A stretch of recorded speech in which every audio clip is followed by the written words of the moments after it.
Part 1, Part 2, Part 3, and Part 4. Now look at Part 1. Part 1. You are going to listen to the director of a college talking about his school. Listen to the talk and answer the questions. First, you have some time to look at questions 1 to 3.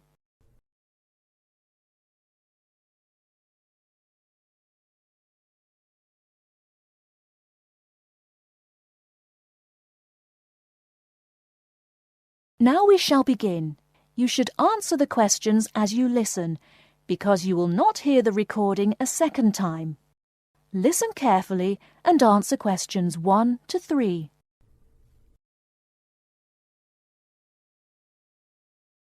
Many of you already have a reasonably firm idea of the general subject area you wish to study. Others are more open and searching for ideas. Whatever your situation, I hope you find that we have a course that meets your needs. Our firm aim is to be a student-centred institution with a special emphasis on flexibility. This begins with our attitude to access. We judge people on their motivation and commitment to study as much as, if not more than, formal qualifications. This is reflected in the vitality and diversity of our student population. Some of our students come direct from sixth form or college. Before you hear the rest of the conversation, you have some time to look at questions 4 to 10.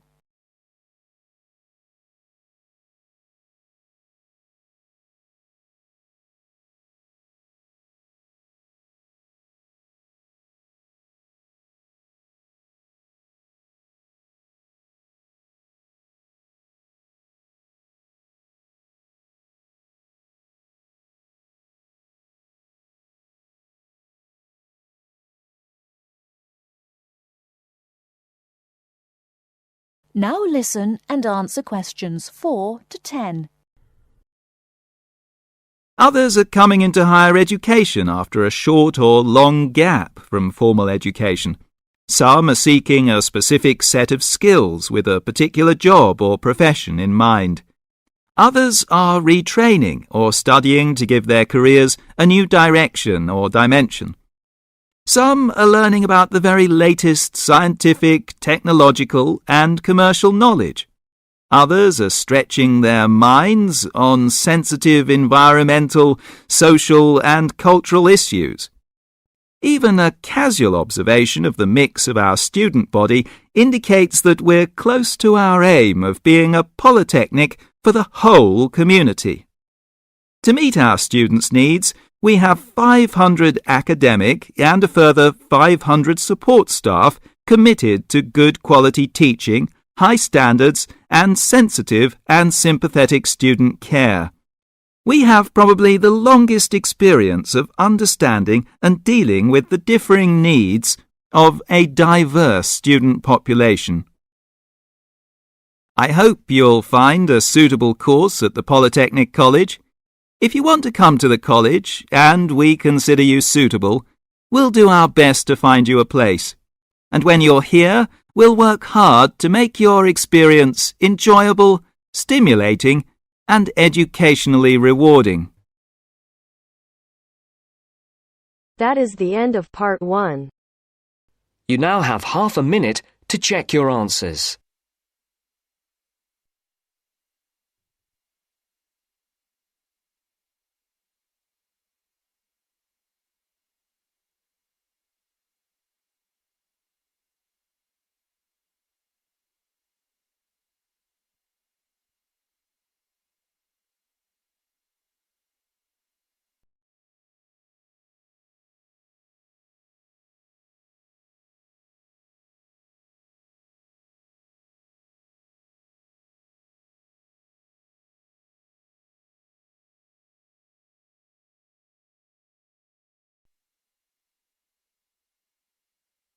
Now turns to Part 2. Part 2. You will hear the director of a new arts centre speaking to a group of local people who have come to hear what the new arts centre will be offering. First, you have some time to look at questions 11 to 15.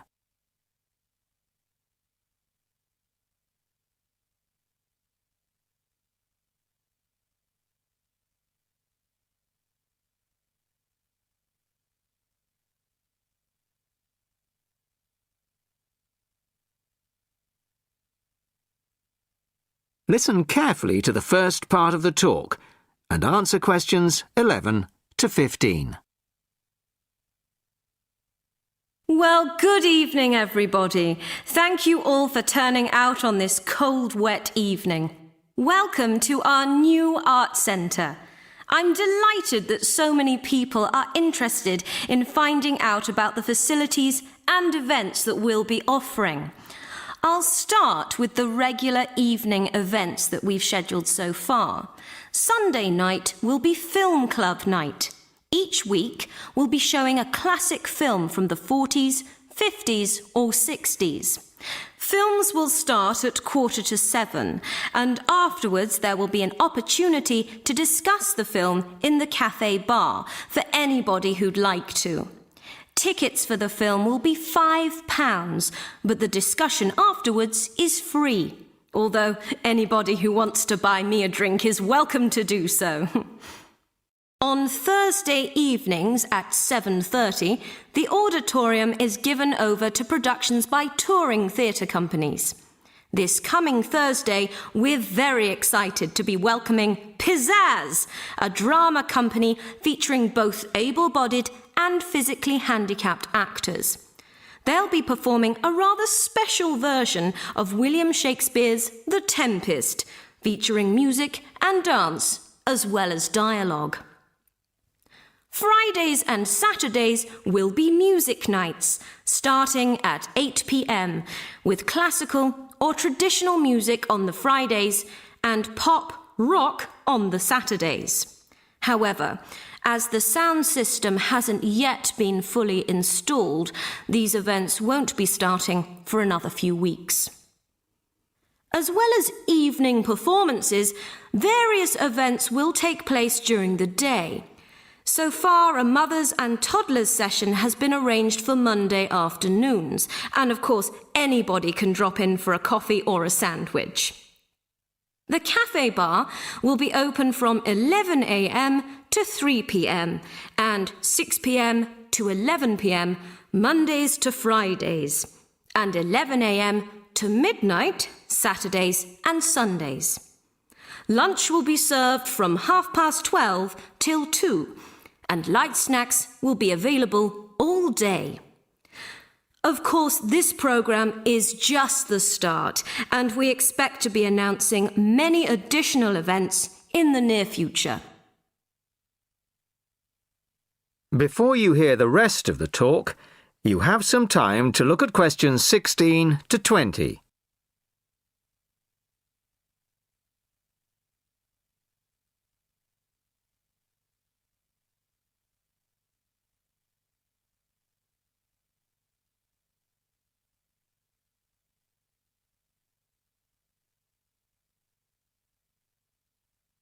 Now listen and answer questions 16 to 20. Now I'd like to take this opportunity to tell you about becoming a member. Membership benefits include reduced price tickets, priority bookings, and a monthly newsletter, which will feature the latest details of forthcoming events, plus details of other arts events in the local area. The cost of membership is just £15 a year, which I think is very reasonable. To get a membership card, you'll need to provide us with a passport-sized photo, plus payment, of course, by cash or cheque. We can't accept credit cards, I'm afraid, at least not for the moment. We hope to have credit card payment facilities available in the not-too-distant future. Then, when you want to buy reduced price tickets, you simply show your card at the box office or quote your membership number if you're making a telephone booking. Generally, a membership card will save around 20% on the full ticket price, so it really is very good value. Now we come to the most important part, your suggestions.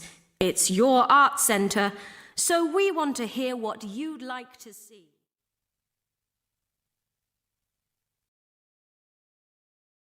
That is the end of part 2. You now have half a minute to check your answers.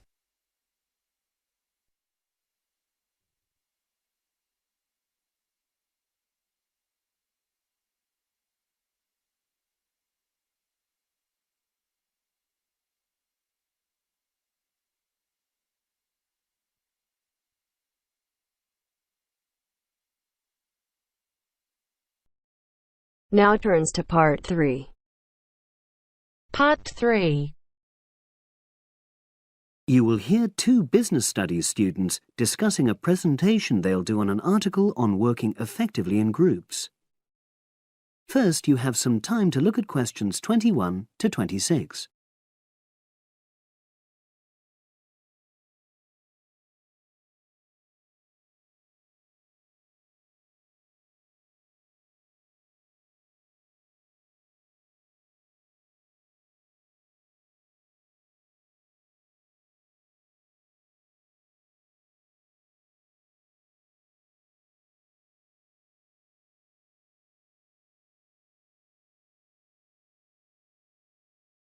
Now listen and answer questions 21 to 26. So, Brad, what did you think of the article on group work? Oh, hi, Helen. Yeah, it was pretty good, with helpful pieces of advice on how to make group work effective. I think we were lucky to be given such a straightforward text to present at the management skills seminar. Yeah. Actually, shall we discuss it now? Have you got time? Sure. It's only a 10-minute presentation, so we just need to explain and then give our views on the main points raised in the article. I'll jot down some notes. Right. So, there are 3 main sections. I suggest we start with listening. Yeah, effective listening in groups, because it's not something that's frequently covered on courses in our field. No, and we should say that in the presentation. Yeah. And also effective listening's pretty simple, you know. I don't think it's hard to learn. Well, people think it's easy, but in my experience, most of us tend to be very lazy listeners. Okay, I wouldn't argue with that. Something I do think we should emphasize is the power of the listener's posture, gestures, etc., in making speakers feel respected. Not that you're just waiting for them to finish before jumping in with your own ideas. Uh-huh. Okay, right. The next section is on goal setting. Let's make sure we're clear what the article says on this. Yeah. Well, firstly, it says that all group members must be given time to explain their own goals. That's it, yeah. And then did it say that the whole group should agree on common goals? That's a bit too strong. It's more that everyone's agendas should be equally acceptable. But it does say that goals have to be realistic, you know. Achievable within a particular time? You've got it. That's really what the article's saying. There isn't really any point in having ideals if group members know they won't come to anything within a reasonable period. So, I think a summary covering those points will be enough for that part of the presentation, don't you? Yeah. Now, the last section is about conflict resolution. Actually, I thought it was the worst part of the article. Me too. I don't think it went into sufficient detail on the issue. Actually, I thought it devoted too much space to it, but that it was all rather boring, you know? It didn't mention some of the more radical theories. Absolutely. I found that really irritating. Right, and also I think it could have said more about conflict sometimes being healthy in groups. Absolutely. It just mentioned rather glibly about how we should avoid thinking of winners and losers and that quick resolution of conflict is always desirable. Without explaining what these terms mean? Well, it gives quite detailed definitions, but doesn't develop a proper argument. Right. So, for the presentation, I think we just give some definitions and... And then explain what we felt were the weaknesses in the article's treatment of conflict resolution. Yeah, good. Now you have some time to look at questions 27 to 30.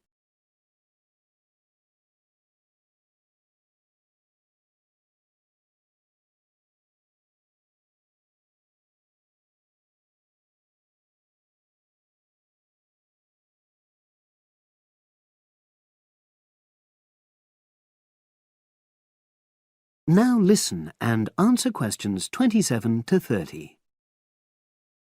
So, let's think about what we have to prepare for the actual presentation. Well, I suppose we'll use PowerPoint, but I'm hopeless at using it, especially if it has any visuals. I really have to look into doing a course on it because I know I'll need it in the future. Don't worry, I'm quite happy using PowerPoint and I'll put it together when everything else is ready. That's a relief. But yes, do that later. Okay. Now, I heard the tutor saying we have to include some well-chosen quotations from the article. I'm not sure if we do. I'll email him to find out. No need, I can just have a look at the specs he gave us when he set the task. That'll be quicker. But the tutor definitely said we have to prepare a handout to go with the talk. I'm not really sure how we do that. Sarah did one last year. Who's she? She's doing the same option as me in marketing. I'll ask her advice on what to include. Great. So that just leaves the bibliography at the end. I suppose it'll mainly be articles. Yeah. So we'll just look on the web, and we can leave that till later.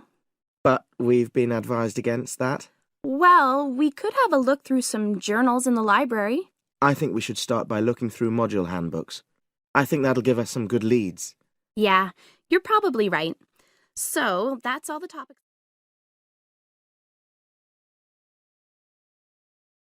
That is the end of part 3. You now have half a minute to check your answers.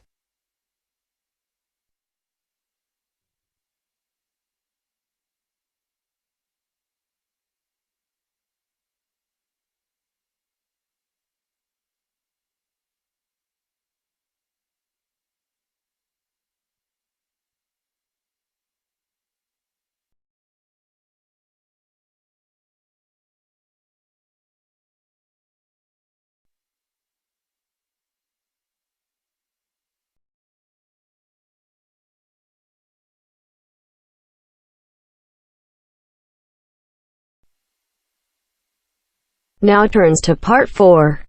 Part 4. You will hear part of a careers advice talk on working freelance. First, you have some time to look at questions 31 to 40.